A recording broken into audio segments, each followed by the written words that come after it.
Amém. Bom dia, paz seja com todos.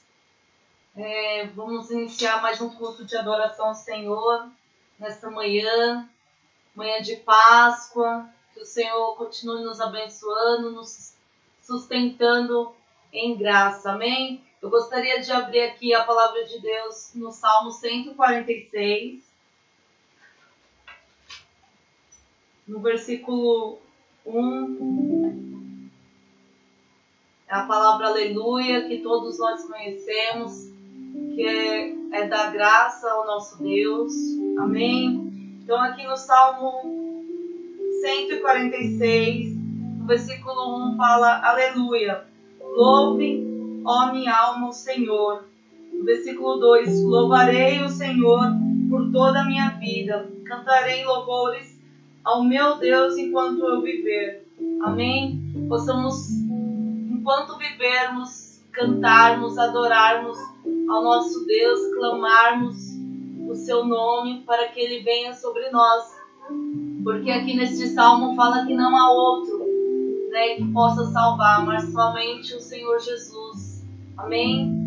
Vamos orar. Senhor Jesus, te agradeço por essa manhã.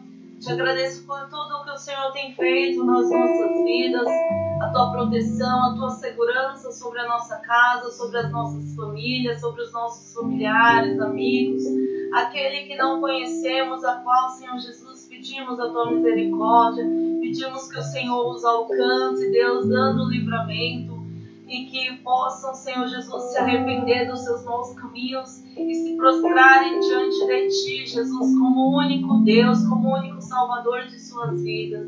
Pai, eu entrego todos nas Tuas mãos, pedindo a Tua misericórdia, a Tua compaixão sobre nós, porque só no Senhor devemos confiar. Aleluias a Ti, ó Pai. Graça Te damos por estarmos reunidos, por o Senhor nos dar esta oportunidade, essa chance de bendizer o Teu nome, Jesus. Obrigada. Amém. Possamos declarar que Ele é o Todo-Poderoso, Ele é Deus. Amém. Ó Jesus, ó nosso guia. Amém. Está sentado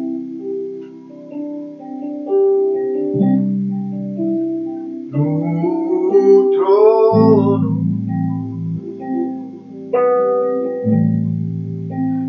e ao Cordeiro seja o louvor, seja a honra, seja a glória, seja o domínio pelos séculos dos séculos. Seja a honra, seja a glória, seja o domínio pelos séculos dos séculos.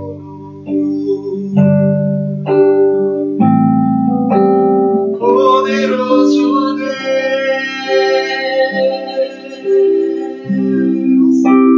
poderoso Deus,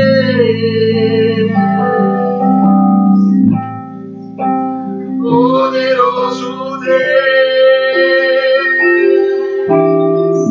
minha alma será por Ti.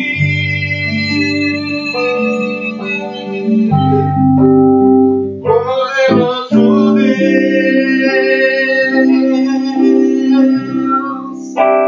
poderoso Deus,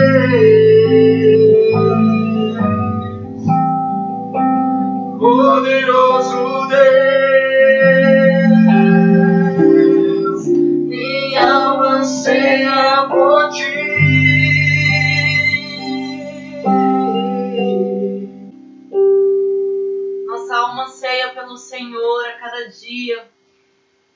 que Ele possa, como eu falei, nos dar graça. Possamos agradecer ao Espírito Santo porque nos sustenta, nos faz acordar, nos dá o ar. Amém. Aleluias. Toda honra e glória ao Senhor que nos sustenta. Obrigada, Jesus.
Separar você do amor de Cristo, amém?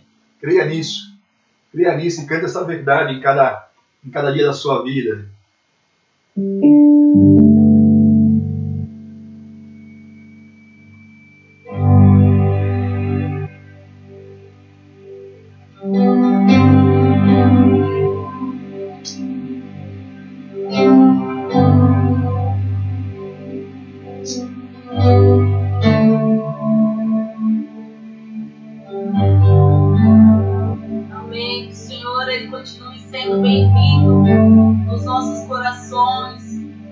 Namorada a qual nós fazemos para Ele, que somos templo do Senhor, amém? Ele é bem-vindo nas nossas vidas. dos nossos corações, na igreja dele.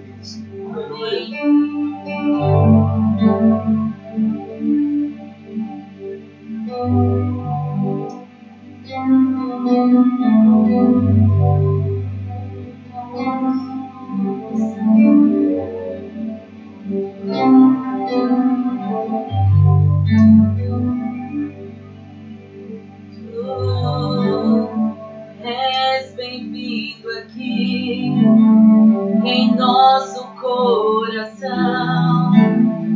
Toma a direção, Deus, fogo consumidor, sem impedimentos vem, face a face, Senhor. Sopra em nós, Espírito, te queremos, Deus, sopra em nós, Espírito, te queremos,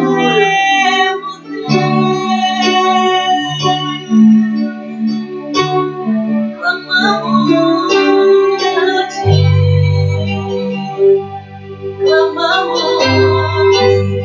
te buscamos mais e mais, Senhor, porque te queremos.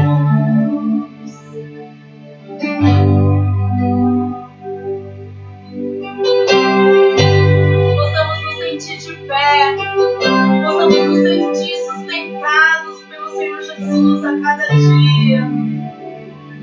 Estou de pé na presença do Rei, tua glória está aqui, teu amor liberta-me.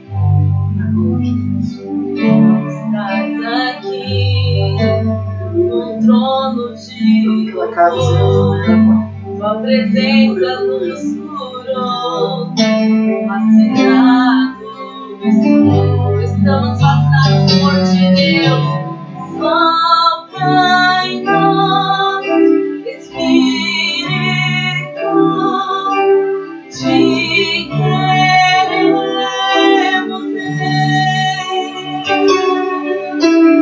Sopra em nós, Espírito, te queremos ver.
exaltando o nome, Jesus. Tu és louvado, Senhor. Oh, meu Tu és Senhor. exaltado, Jesus. Tu és bendito, Senhor. Senhor, te agradecemos. Bendito, Te Senhor. agradecemos, Senhor, porque temos te louvado, temos te clamado, Senhor Jesus, a cada hora do dia. O Senhor tem se feito presente nas nossas vidas e temos visto, sim, Pai, que os céus têm se aberto, porque a tua misericórdia é grande, os teus anjos que estão, Senhor Jesus, ao teu estão sobre nós, nos guardando, Jesus Cristo. Obrigada, obrigada, Deus. Te agradecemos por essa manhã. Te agradecemos pelo teu sustento, pelos teus livramentos, Jesus, pelos teus cuidados sobre as nossas vidas. Te agradecemos, ó Deus. Te agradecemos. Abençoa cada um, Senhor Jesus, que está te adorando neste momento. Abençoa, sustenta cada um. Que o teu Espírito Santo possa vir com as forças sobre aqueles, Senhor Jesus, que choram nesse momento, que estão desiludidos, Deus. Que o teu Espírito Santo fale com cada um, Senhor Jesus. Que eles possam ouvir a tua voz. Que eles possam ouvir a tua voz, Senhor Jesus, que não nos deixe. Obrigada, Deus. Que você entrasse na sua casa nessa manhã. Estamos céus. Se ama, Senhor. Teu reino vem. Nossa festa do nosso Deus. Se abra o céu, O céu, o teu reino vem. abre, Senhor, as portas do Nossa céu. festa, o nosso Deus. Que se abra o céu, o teu reino vem. Nossa festa, o nosso Deus. Que se abra o céu, o teu reino vem. Nossa festa, o nosso Deus. Grande Deus, que os céus fechados se abram, teu reino venha mover. A nossa fé e esperança estão em Deus.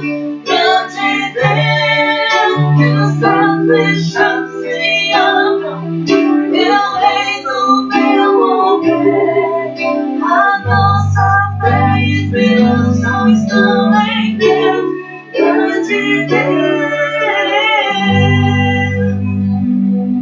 Aleluia.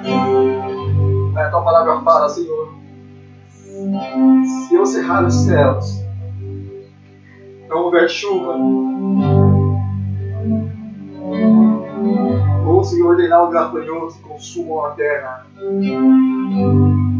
a tua palavra fala, Senhor, se o meu povo se chama pelo meu nome, se humilhar e orar e buscar a minha face, se converter dos meus caminhos, então eu virei dos céus, perdoarei os seus pecados, sararei a sua terra, Senhor. A tua palavra, Senhor, fala, Deus, que nós clamamos a ti, Senhor. Os céus estavam fechados, Senhor. Se abrirão, Senhor, como os céus de vez, Senhor Jesus, sobre as nossas vidas. Assim nós clamamos, Senhor, a ti, Senhor, nessa manhã. Assim cada família, Pai, está reunida nesta manhã, Senhor, nas suas casas, mais em comunhão contigo, Senhor, para clamar a ti, Jesus, pedindo que os seus céus, Senhor, que os céus cerrados, que os céus fechados se abram, Senhor. Ó, Senhor, aqui, pela fé, Pai, nós declaramos, Senhor, as tuas bênçãos, Pai, uma cura seja da nossa nação. Declaramos, Senhor, aqui pela fé, Senhor, as tuas mãos estendidas sobre este lugar, para proclamar bênção, Senhor, para proclamar bênção, Jesus, em nome de Jesus, Senhor. Aleluia. Aleluia, glória a Deus. Eu não sei se você, aonde você está aí, se você tem sentido a presença de Deus, mas eu posso te garantir que nós estamos aqui sentindo a glória e a presença do Senhor nas nossas vidas. Nós estamos aqui glorificando a Deus por aquilo que Ele tem feito no nosso meio. E eu louvo a Deus por você que está na sua casa hoje, que você está ligado pelo esse mesmo Espírito. Como é maravilhoso saber.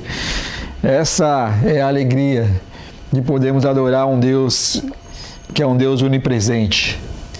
Essa é a alegria de a gente poder adorar um Deus que é um Deus onipresente. Glorificado seja o seu nome. Essa é a alegria de glorificarmos a Deus que é chamado Emanuel, Deus conosco, que não se está num lugar específico, mas que na sua presença se faz presente em todos os lugares mais simples para os lugares mais sofisticados, nos lugares mais tenebrosos para os lugares mais confortáveis.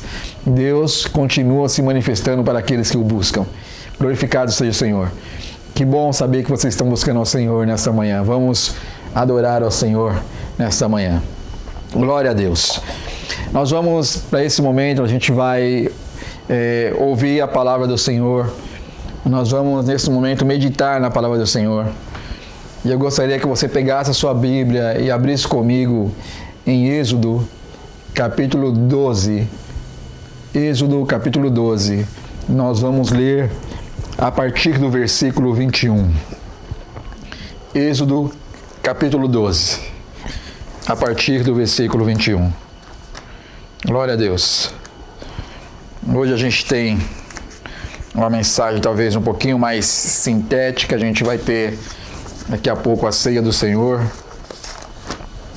Nesse domingo de Páscoa. Alguns anos atrás a gente estava nesse domingo em acampamento, não é? E Deus falou muito conosco naquele acampamento.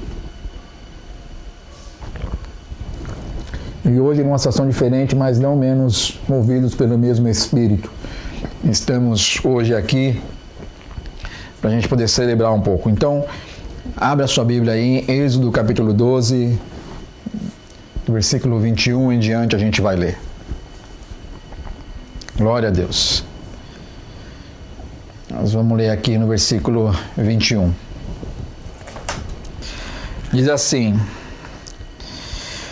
Então Moisés convocou todas as autoridades de Israel e lhes disse: Escolham um cordeiro ou um cabrito para cada família. Sacrifiquem-no para celebrar a Páscoa. Molhem um feixe de sopo no sangue que estiver na bacia e passem o sangue na viga superior e nas laterais das portas. Nenhum de vocês poderá sair de casa até o amanhecer. Quando o Senhor passar pela terra para matar os egípcios, verá o sangue na viga superior e nas laterais da porta e passará sobre aquela porta e não permitirá que o destruidor entre na casa de vocês para matá-los. Obedeçam a essas instruções como decreto perpétuo para vocês e para seus descendentes. Quando entrarem na terra que o Senhor prometeu lhes dar, celebrem essa cerimônia. Quando seus filhos lhes perguntarem o que significa esta cerimônia, respondam-lhes: é o sacrifício da Páscoa ao Senhor, que passou sobre as casas dos israelitas no Egito e poupou nossas casas quando matou os egípcios. Então o povo curvou-se em adoração. Depois os israelitas se retiraram e fizeram conforme o Senhor tinha ordenado a Moisés e a Arão. Então, à meia-noite, o Senhor matou todos os primogênitos do Egito, desde o filho mais velho do faraó, herdeiro do trono, até o filho mais velho do prisioneiro que estava no calabouço, e também todas as primeiras crias do gado. No meio da noite, o faraó todos os seus conselheiros e todos os egípcios se levantaram, e houve grande pranto no Egito, pois não havia casa que não houvesse um morto. Naquela mesma noite, o faraó mandou chamar Moisés e Arão e lhes disse: saiam imediatamente do meio do meu povo, vocês e os israelitas vão prestar culto ao Senhor como vocês pediram. Senhor Deus, Pai, nós mais uma vez, Senhor, nós te damos graça, Pai, por esta manhã. Te damos graça, Senhor, porque a gente tem a oportunidade, Pai, nesta manhã de adorar o Senhor. E, Pai, eu quero mais uma vez te clamar, Senhor, para que a Tua palavra se revele a nós, Pai. Quero mais uma vez clamar a Ti, Deus, para que o Senhor possa falar aos nossos corações a partir da Tua palavra, Senhor. Nos traz, Senhor, o entendimento daquilo que o Senhor tem para nós. E que nesta manhã, Senhor, a gente possa ser agraciado com o Teu poder, Pai. Obrigado, Senhor, pela Tua glória. Obrigado, Senhor, pela Tua palavra. Obrigado, Senhor, pela esperança que temos em Ti, Senhor. É uma maravilha, Pai, podemos repousar nosso coração diante da Tua presença. Em nome de Jesus, eu Te dou graça. Amém. Amém. Nós vamos hoje falar um pouquinho, eu gostaria de abordar um pouquinho, aproveitar dessa ideia que temos, aproveitar desse momento que temos, e eu queria dizer um pouquinho sobre o tema Fique em Cristo. Eu queria usar um pouquinho dessa ideia que a gente está usando como amparo para a nossa saúde carnal, para a nossa saúde do nosso organismo, para pensar um pouquinho nesse momento onde Israel recebe de Deus uma mesma ideia, logicamente numa proporção bem diferente da qual os temos. Hoje nós estamos em casa sem ter muito um tempo que ficaremos, mas Deus pede para que Israel fique em casa um único dia. Desligar. Um único dia. Aqui eu estou a gente está num negócio aqui. A Simone, ela é sonoplasta, mexe na mesa de som, mexe faz a parte do retroprojetor, vai diaconisa. Simone faz tudo hoje aqui. Graças a Deus. Bom, vamos lá. Então a gente ouve de Deus para Israel ficar em casa naquele dia. Interessante pensar de que a Páscoa daquele dia, Deus faz o mesmo pedido para Israel, evidentemente numa proporção diferente, de um modo diferente do que a gente está vendo para esse momento que estamos vivendo hoje. Mas eu queria pensar um pouquinho a partir desse contexto. Eu queria pensar um pouquinho nessa ideia de ficar em Cristo. A gente está tentando se livrar de um mal, de um vírus que traz sobre nós a mortandade. Evidentemente que a gente precisa se resguardar para que a gente possa ter a nossa saúde preservada. Entretanto, quando a gente pensa na ideia do que a morte remete, a gente precisa lembrar que a morte remete somente uma referência a algo muito maior do que esse contexto que a gente está vivendo hoje, porque as pessoas vão ter dificuldade de vir a perder a sua vida em relação a várias situações.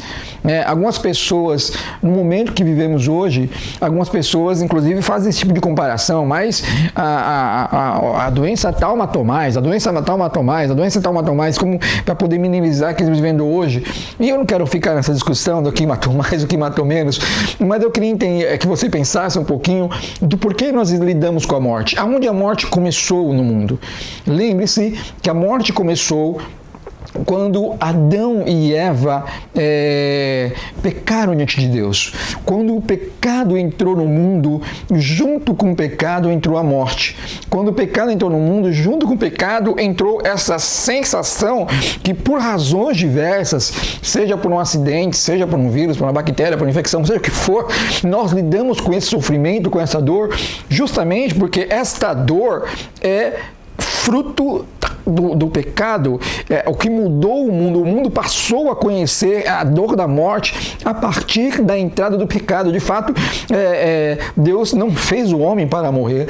Entretanto, quando o homem pecou, o homem passou a conhecer essa dor tão difícil para cada um de nós. De certo que nós não poderíamos nos livrar, teoricamente, salvo no arrebatamento, nós não poderemos nos livrar da primeira morte, mas a Bíblia cita, a gente não vai dizer sobre isso aqui, sobre uma segunda morte. A Bíblia fala sobre um segundo momento. E aí, quando Deus começa a dizer para Israel, fica em casa, naquele momento da Páscoa que estava se oferecendo o sacrifício de Deus, Deus estava dizendo, fazendo-se começar a ideia da revelação dessa segunda morte, porque ele está dizendo de uma salvação que não é para aquele instante ali do Egito, mas ele vai ampliando essa salvação. A gente vai perceber isso na nossa conversa aqui, ampliando essa salvação até chegar à ideia de salvação de Cristo, salvação relativa aos pecados. E nesse sentido, estar em Cristo é estar livre da segunda morte. Nesse sentido, estar em Cristo, ficar em Cristo é estar livre dessa outra situação de que nós não temos muito que fugir em relação à primeira morte. Todos nós passaremos de uma forma ou de outra, mas da segunda morte, o estar em Cristo, esse hashtag fica em Cristo, faz toda a diferença, e é sobre isso que eu queria falar um pouquinho nesta manhã. Primeiro ponto que eu queria destacar nessa manhã, para a gente poder entender um pouquinho a respeito desse texto, para a gente poder destacar um pouquinho algumas coisas que estão postas nesse texto.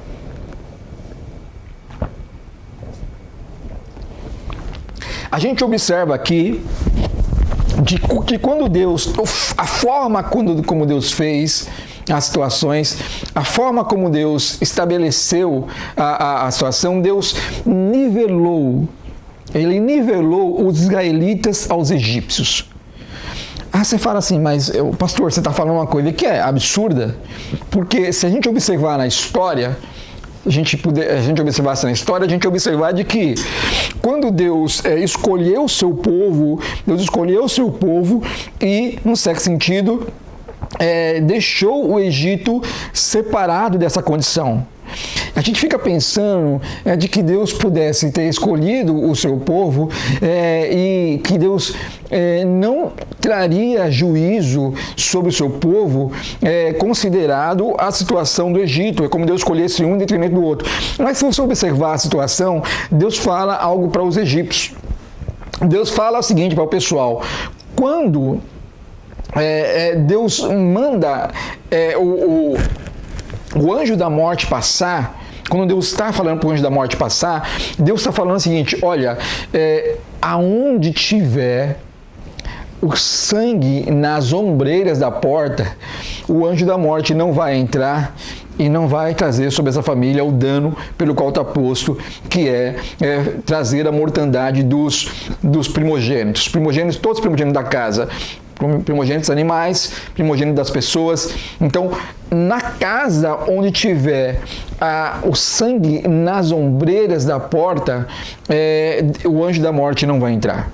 Veja bem, para a gente poder pensar aqui um pouquinho diante desse primeiro tópico, desse primeiro tema. Por que Deus nivela então uma coisa com a outra? Porque quando Deus fala sobre isso, Deus está dizendo para essas pessoas, em outras palavras, o único modo, aliás, isso é somente o que Deus diz, mas eu vou usar aqui a outra ideia. Deus está dizendo para eles, vocês são teoricamente tão vulneráveis, eu não diria nem dignos, embora o sejam, mas eu diria mais no sentido de vulnerabilidade. Vocês estão tão vulneráveis à morte como qualquer outro egípcio. Se vocês não passarem o sangue nas ombreiras da porta, se vocês não colocarem um sangue nesse lugar, certamente o anjo vai entrar e vai produzir morte aonde vocês estão. De forma que Deus não vai diferenciar o hebreu do não hebreu. Ora, veja bem uma coisa que Deus está começando a revelar para Israel. Porque, entenda, em cada ação de Deus é uma revelação de Deus. Deus está revelando para Israel uma coisa que é interessante, porque Deus poderia, como Ele é um Deus onisciente, como Ele é um Deus todo-poderoso, Ele podia falar, não, eu vou colocar um anjo em cada porta do egípcio, para que quando o anjo da morte passar, o anjo esteja lá guardando a cada porta de Israel e não entraria nessa casa. Deus poderia falar isso. Ou Deus poderia falar o seguinte, eu vou dar ordem para o anjo, para quando estiver passando o anjo da morte, ele vai observar qual é a consanguinidade. É egípcio, então mata. Não é egípcio, então deixa passar. Deus poderia ir para um outro critério para que pudesse evitar com que a morte chegasse aos hebreus, ao povo de Israel. Entretanto, Deus fala para eles, passa o sangue nas mãos das portas. Deus dá a eles uma responsabilidade no sentido de que, olha, eu vou sim possibilitar o livramento, eu vou sim possibilitar de que essa morte chegue até vocês, mas a vocês cabe uma coisa, cabe a vocês fazer o sacrifício. A gente vai entender por causa do que Deus está falando sobre isso. Deus está falando sobre isso porque está remetendo ao sacrifício de Cristo. Cabe a vocês entenderem, fazer o sacrifício de Cristo. Cabe a vocês fazerem todo um cuidado em relação à alimentação, comer a carne seja assada, que vocês não comerem pães fermentados. Cabe a vocês verem se o cordeiro é muito grande, se for o caso, como entre duas famílias. Depois passem o sangue, pega uma erva, né, lá que imagina um mato um pouco mais peludo, uma erva um pouco mais peluda, pega essa árvore, coloca no sangue, vão aspergir sobre os umbrais, sobre a parte do batente das portas. E você feito isso, fica dentro de casa, não sai de casa até amanhã ou amanhecer, fica dentro de casa. Interessante Deus colocar essas questões, porque em relação a essas situações dependiam da ação dos hebreus. Embora o livramento viesse de Deus, existia uma parte da situação que precisaria com que os hebreus se posicionassem. Precisaria com que os hebreus agissem, teoricamente, colaborando com a sua salvação mediante aquilo que eles não poderiam fazer por si mesmos. E aí acontece uma coisa interessante. Quando Deus fala sobre isso, Deus está falando, se vocês não se diferenciarem pelo sangue que está posto na porta, será considerado igual, porque no certo sentido, todos estão na mesma condição. Todos estão na mesma condição. Quando Deus estabelece o seu juízo, Deus estabelece sobre todos. Se você estiver em Cristo, algumas coisas possam mudar. E evidentemente eu não estou falando aqui da primeira morte, eu não estou falando aqui do vírus, entenda bem? Estou levando essa discussão para um outro patamar. Estando em Cristo, o anjo da morte não passaria, mas não estando em Cristo, a situação possa se complicar. Então, o que o texto começa a dizer ali, ele começa a dizer aquilo que Jesus basicamente dialogou quando fala do filho pródigo e quando fala daquele filho que estava diante da casa do pai. Os dois tinham necessidade de Deus, os dois estavam distantes de Deus. Um porque estava na casa do pai, mas não aproveitava daquela situação, e o outro que foi procurar distante e também não tinha uma boa relação com o pai. Os dois tinham uma dificuldade. É quando o apóstolo Paulo fala que porque todos pecaram e destituídos estão da graça de Deus. Então, quando nós estamos nessa condição, é exatamente aquilo que o anjo está falando naquela situação. Exatamente aquilo que Deus fala com Moisés naquela situação. Tratarei todos de igual forma, porque todos estão na mesma condição. A consanguinidade, o fato de ser hebreu não o livra de ser pecador. O fato de ser hebreu não o livra de estar na mesma condição de que pudesse vir também sobre ele o juízo. Se for por essa linha de diferenciação, não estaríamos nenhum de nós em nenhuma vantagem. A única possibilidade que você tem da salvação é se você for ao sacrifício e se você efetivamente permitir com que isso ocorra, que você se porte de acordo com as instruções que Moisés está dando. Esse é o primeiro ponto que eu queria destacar nessa nossa conversa aqui. O segundo ponto que eu queria destacar, para que a gente pudesse dar seguimento aqui. E assim, a ideia é que quando Deus estabelece a Páscoa, lá atrás, aqui nós estamos falando da primeira Páscoa. Quando Deus estabelece a Páscoa, Deus ele faz com que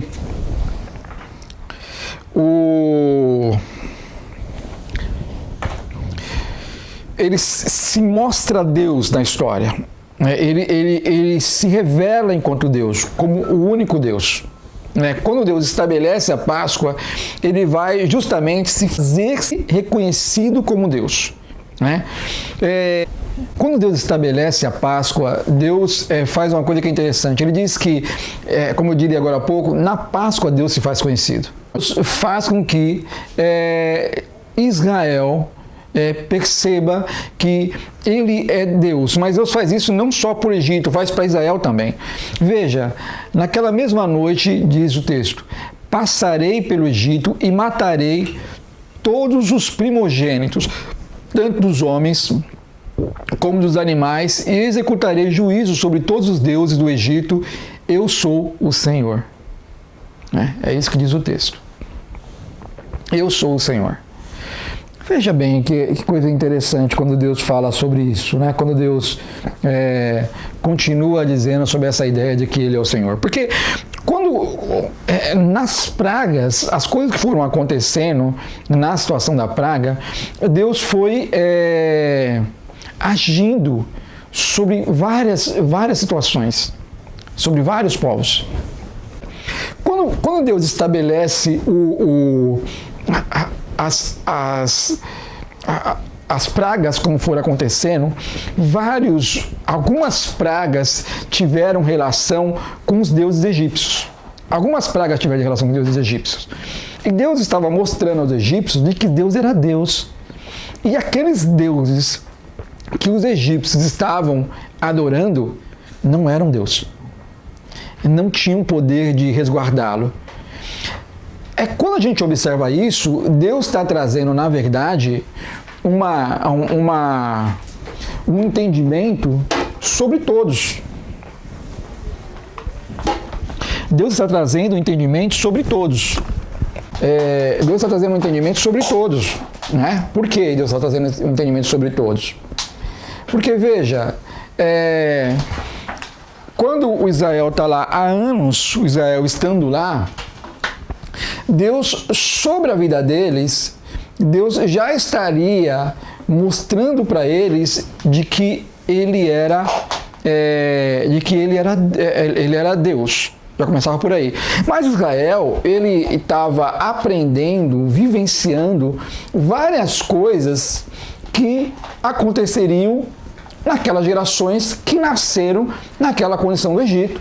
Então é muito possível, é muito provável que o Israel tivesse algumas vivências desses deuses e tivesse enraizado dentro deles. Tanto isso é real que quando Israel sai do Egito, uma das coisas que aconteceu quando Israel sai do Egito, lembrem-se que quando Israel se viu, na primeira ocasião que Israel se viu perdido, se viu ali não sabendo muito o que fazer, Israel recorre a um deus egípcio.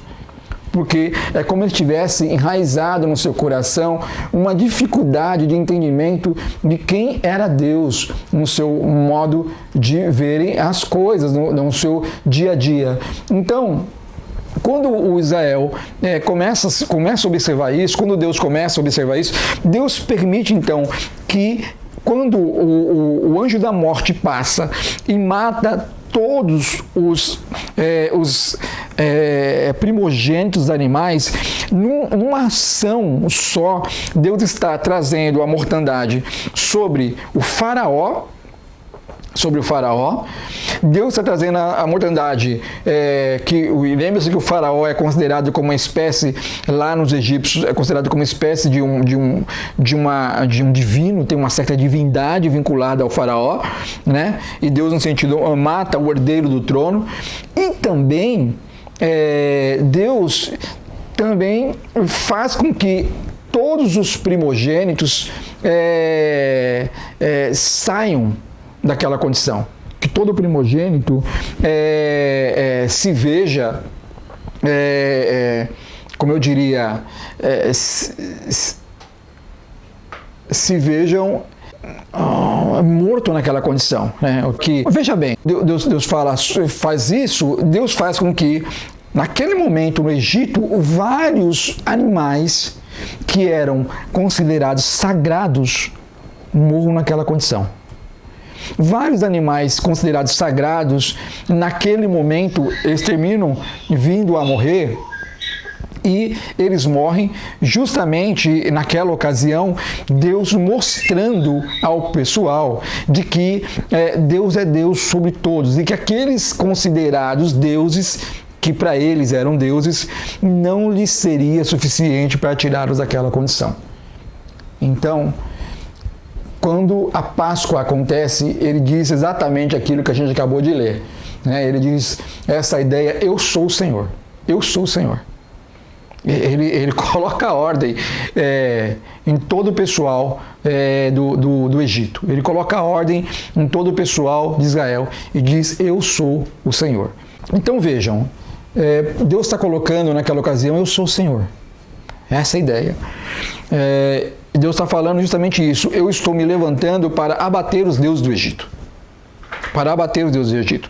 Eu estou me levantando e vou trazer morte sobre todos para que eles entendam quem que é de fato aquele que domina. Quem é aquele que... para que as pessoas reconheçam quem é que domina os fatos. Para que as pessoas reconheçam quem é aquele que deve ser adorado. Quem é aquele que deve ser adorado? Então, quando Deus coloca exatamente a situação, Deus está dizendo quem que é o Senhor. Veja, se a gente pudesse refletir essa mensagem para hoje, se Deus está colocando evidências de quem é o Deus naquela ocasião, se é verdade que na Páscoa Deus se faz notório, reconhecido como Deus, a gente pode pensar que na nossa vida hoje, eu te perguntaria: quem é Senhor da sua vida? Quem é Senhor na sua história? Quem é Senhor? Quem que domina a sua vida? Quem tem o domínio de todas as coisas? Quem que é aquele que é adorado? Quem que é aquele que é colocado em prioridade? Muita gente está falando de Páscoa hoje, mas não tem Deus como prioridade. Aliás, não tem nem Deus como Senhor. Então, o que está sendo colocado aqui é justamente isso. Quem é Deus na nossa vida? Aqui a gente vai agora entender um pouquinho do terceiro ponto que ele destacar, né? Que a Páscoa vai remeter uma coisa que os judeus vão começar a perceber de forma mais enfática na Páscoa. Deus está falando a revelação da salvação, né? E ele está dizendo que a salvação ela vai se dar por intermédio do sacrifício. Olha que coisa interessante. A salvação se dá por intermédio do sacrifício. Veja o que está posto em 1 Pedro, o capítulo 1, do verso 18 ao 19. 1 Pedro, capítulo 1, 18 ao 19. A gente vai observar aquilo que Deus está colocando para essas pessoas em relação a quem que é de verdade o cordeiro sem nenhum tipo de defeito. Lembre-se que lá no Egito, na primeira Páscoa, Deus por isso que é uma referência a Jesus, né? Ele começa a dizer de que Deus está, ele pede que o cordeiro, que o cabrito, que o cordeiro ali seja sem nenhum tipo de defeito, né? Nenhum tipo de defeito. E aí, aqui ele está dizendo qual que é o de verdadeiro cordeiro aqui. No 1 Pedro capítulo 1, versos 18 e 19, diz assim: pois vocês sabem que não foi por meio de coisas perecíveis, como prata ou ouro, que vocês foram redimidos da sua maneira vazia de viver, que lhes foi transmitida por seus antepassados. Mas, olha, veja bem, pelo precioso sangue de Cristo, como de um cordeiro, sem mancha e sem defeito. Continuando, conhecido antes da criação do mundo, revelado nesses últimos tempos em favor de vocês. Por meio dele, vocês creem em Deus, que os ressuscitou dentre os mortos e o glorificou, de modo que a fé e a esperança de vocês estão em Deus. Agora que vocês purificaram as suas vidas pela obediência à verdade, visando ao amor fraternal e sincero, ame sinceramente uns aos outros e de todo o coração, pois vocês foram regenerados, não de uma semente perecível, mas imperecível, por meio da palavra de Deus, viva e permanente.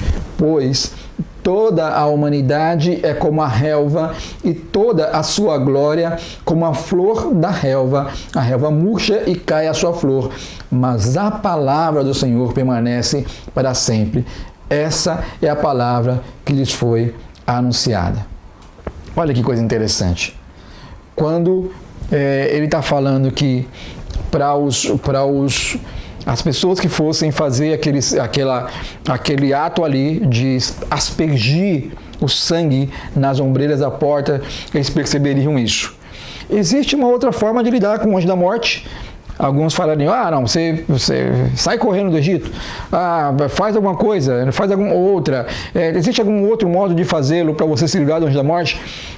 Aí dizem, não, o que é dito é, faça-se o sacrifício, e não somente fazer o sacrifício, mas vão aspergir nas ombreiras da porta o sangue. Ou seja, essa é a única forma para poder evitar de que o anjo da morte trouxesse sobre essa família algum tipo de dano. Nesse sentido, o que está dizendo que no contexto da Páscoa, o único modo de sair da condição de gravidade, de dano que aquele anjo da morte pudesse oferecer era através do sacrifício. O que está dizendo aqui é que a salvação só é possível quando há sacrifício. Livrar-se da morte só é possível quando há sacrifício. Ele está dizendo aqui, se a gente está remetendo a Cristo, que depois você observar o que os textos dizem que Cristo é a Páscoa. Quando está remetendo a Cristo, você vai entender uma coisa aqui, da segunda morte, só foi possível, isso já começando uma revelação lá de trás da Páscoa, a partir do sacrifício de Cristo. E aí, o que está dizendo o texto? Ele sim é um cordeiro sem mancha, sem nenhum tipo de defeito. Ele sim está nessa condição. Então, quando a gente olha para a Páscoa, a gente está olhando para o sacrifício. Hoje nós estamos aqui comemorando e a gente está aqui, geralmente a Páscoa as pessoas se reúnem em família, faz aquele tipo de discussão, mas na verdade as pessoas deveriam estar comemorando a salvação. Na verdade as pessoas deveriam estar comemorando esta ação do sacrifício de Deus, que faz com que essas pessoas possam efetivamente se verem salvos a partir desse contexto.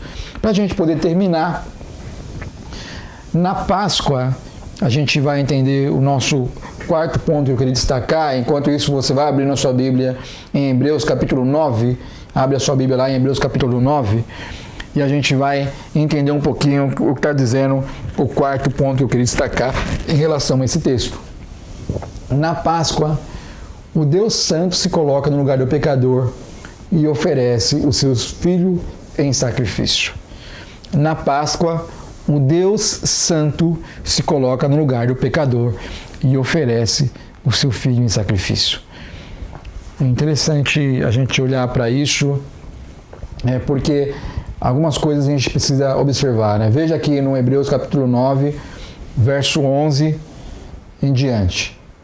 Diz assim: quando Cristo veio como um sumo sacerdote dos benefícios agora presentes, ele adentrou o maior e mais perfeito tabernáculo, não feito pelo homem, isto é, não pertence a esta criação. Não por meio de sangue de bodes e novilhos, mas pelo seu próprio sangue, ele entrou no Santo dos Santos, uma vez por todas, e obteve eterna redenção. Ora, se o sangue de bodes e touros e as cinzas de uma novilha espalhada sobre os que estão cerimonialmente impuros os santificam de forma que se tornam interiormente puros, quanto mais estão, então, o sangue de Cristo, que pelo Espírito Eterno se ofereceu de forma imaculada a Deus, purificará nossa consciência de atos que levam à morte, de modo que sirvamos ao Deus vivo. Em 1 Coríntios, capítulo 5, no verso 7 e no verso 8. 1 Coríntios, capítulo 5, verso 7 e verso 8. Eu queria dialogar um pouquinho com você no 1 Coríntios. Diz assim, no 1 Coríntios, capítulo 5, no verso 7 e no verso 8.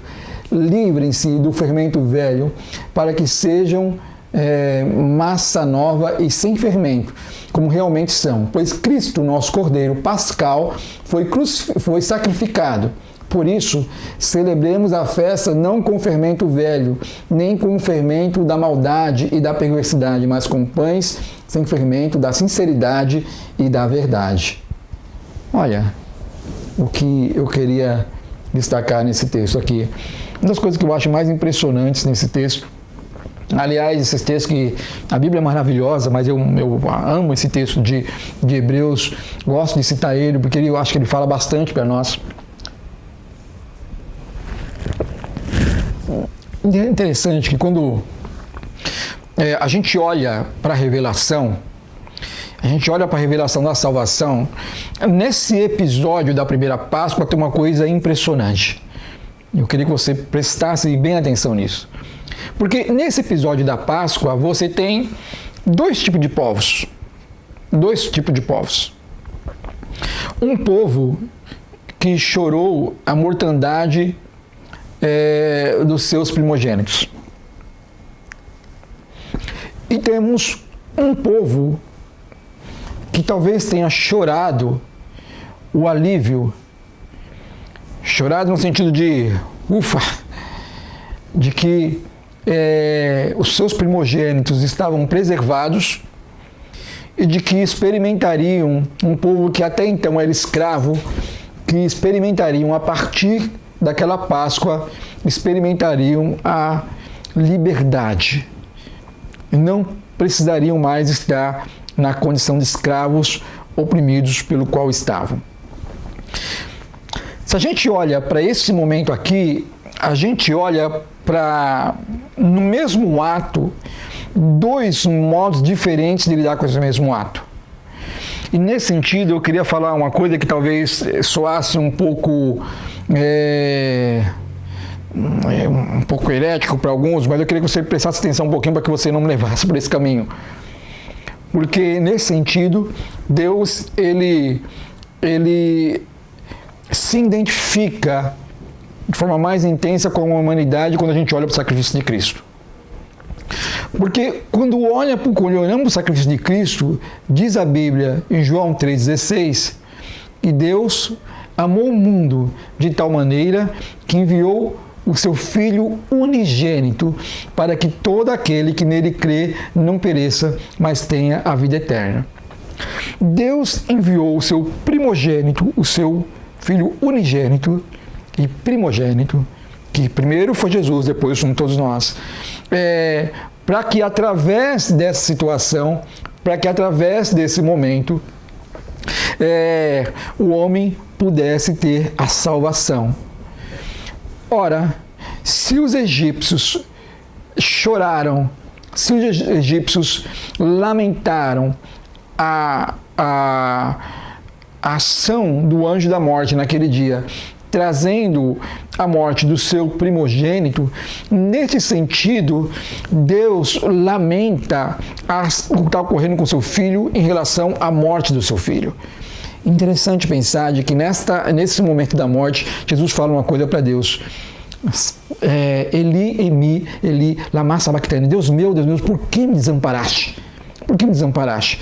Porque existe uma espécie de fragilidade, uma espécie de tensão, dificuldade. A gente não vai saber entender como é que se deu isso, mas talvez um dos únicos momentos onde Jesus se sentiu separado de Deus foi no momento da morte, quando ele traz sobre si os nossos pecados. Porque uma das coisas que faz o pecado é o distanciamento de Deus. E quando Jesus atrai sobre os nossos pecados e morre sobre os nossos pecados, é um momento da história onde ele se vê separado e diz: Deus, por que me desamparaste? Ele percebe essa dificuldade. Eu não poderia aqui entrar nesse tipo de trazer uma explicação, eu não quero trazer isso, mas eu quero só tocar levemente essa reflexão de pensar de como que esse Deus se manifestou, como essa relação foi nesse momento da crucificação entre Jesus e o seu Pai. Como que as coisas aconteceram naquele instante? Fato é de que, assim como os egípcios naquele dia viram os seus primogênitos irem à morte, assim o próprio Deus entregou o seu filho à morte. Nesse sentido, o que eu estou dizendo que é uma identificação. Mas também é uma identificação a partir do contexto da ressurreição. Aleluia! Há uma identificação a partir do contexto da ressurreição. Porque, entenda isso, por que o pessoal, Deus passou no anjo da morte ali e não entrou na casa dos hebreus? É porque os hebreus eram melhores? De forma alguma, não eram melhores. É porque a graça de Deus estava sobre a vida deles. Para que eles pudessem não passar pela morte, precisou ter o sacrifício. Para que nós não passemos pela segunda morte, precisamos estar debaixo do sacrifício. Precisamos que o sacrifício de Cristo seja aquilo que nos guarde, esteja sobre nós. Então, o mesmo identificação que se deu aos egípcios em relação a esse Deus que viu o seu primogênito vir à morte, o mesmo tipo de alegria, de identificação se deu quando esse Deus olha para os hebreus e percebem a alegria que eles têm de se verem livres, a alegria que eles têm de se perceber que na sua casa tudo ficou bem, tudo estava tranquilo, nenhum primogênito morreu. Então, na ressurreição de Cristo, acontece aquilo que nós podemos nos beneficiar nesses dias. Na ressurreição de Cristo, a gente percebe uma coisa que é maravilhosa. É de que na ressurreição de Cristo, você tem a possibilidade de estar ou do lado daqueles que celebram, ou do lado daqueles que choram. E na ressurreição de Cristo, a gente tem a possibilidade de realmente estar do lado daqueles que celebram. Porque Cristo é a nossa Páscoa. Cristo é de verdade aquele que, dado o sacrifício, trouxe nós a graça. Cristo é aquele que representa o sangue nas ombreiras da porta, onde o anjo da morte não pode entrar. Se você estiver debaixo da cruz de Cristo, debaixo do sacrifício de Cristo, se você estiver em Cristo, você está realmente sendo salvo em Cristo. Hashtag fique em Cristo.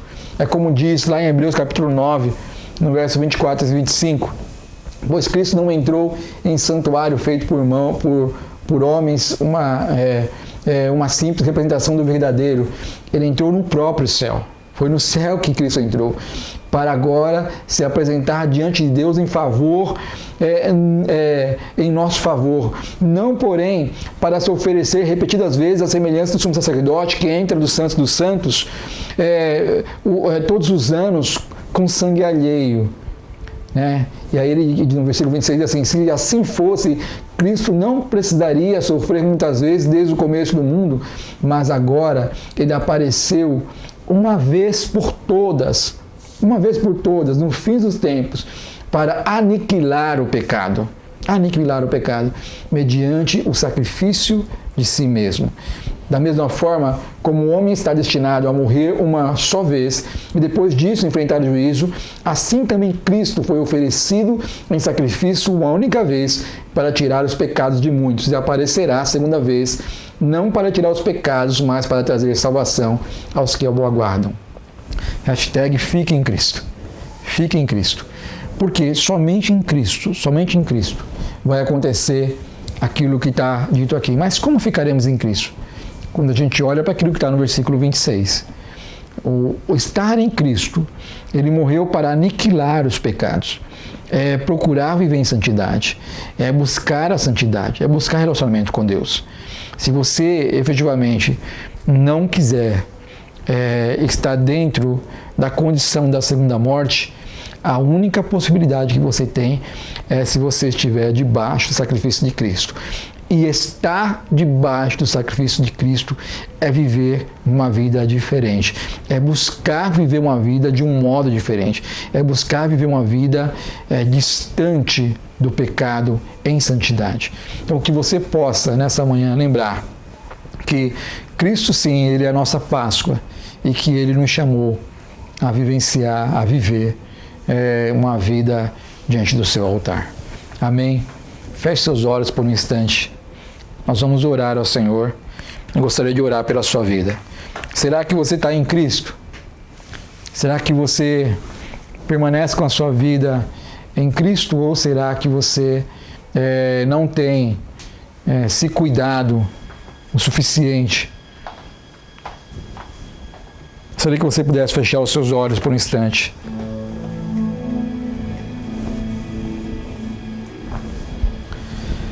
Nós vamos orar ao Senhor nesse momento.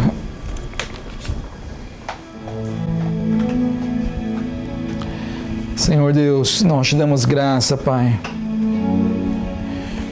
porque Tu és a nossa Páscoa de fato, Pai. Tu és, Senhor, Tu és a nossa Páscoa, Senhor, Tu és a nossa salvação. Tu és o sacrifício, Pai. Tu és o sacrifício, Senhor, feito diante de Deus para nos trazer, Senhor, transformação, para trazer mudança, Pai. E hoje nós te louvamos, Senhor, porque estando nós em Cristo, essa segunda morte não tem poder sobre nós. Estando nós, Senhor, diante de Cristo, Pai, o verdadeiro impacto do pecado quando trouxe a morte ao mundo não tem poder sobre nós. Aleluia. Não tem poder sobre nós, Senhor. Porque estando nós em Cristo, Pai, nós aguardamos, Senhor, como a gente acabou de ler, o Teu retorno, Jesus, para nos trazer, Senhor, a plena salvação, onde estaremos contigo, Senhor, morando para a eternidade. Pai, eu te peço, Deus, que o Senhor te abençoe, Senhor. A cada pessoa, Senhor, que ouviu a Tua palavra, Pai, nessa manhã, a cada pessoa que ouvirá essa palavra, Pai, em algum momento, Pai, e que essas pessoas, Senhor, ouvirem a Tua palavra, Senhor, possam se perguntar: será que eu estou em Cristo? E se porventura, Pai, se acharem, Senhor, que não estão em Cristo, Jesus, possam experimentar, Senhor, esta salvação.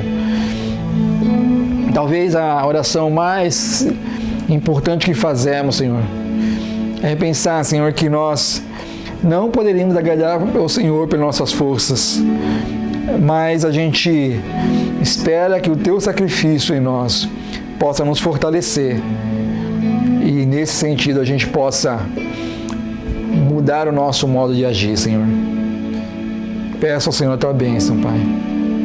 Em nome de Jesus, Senhor, eu te peço. Amém, Jesus.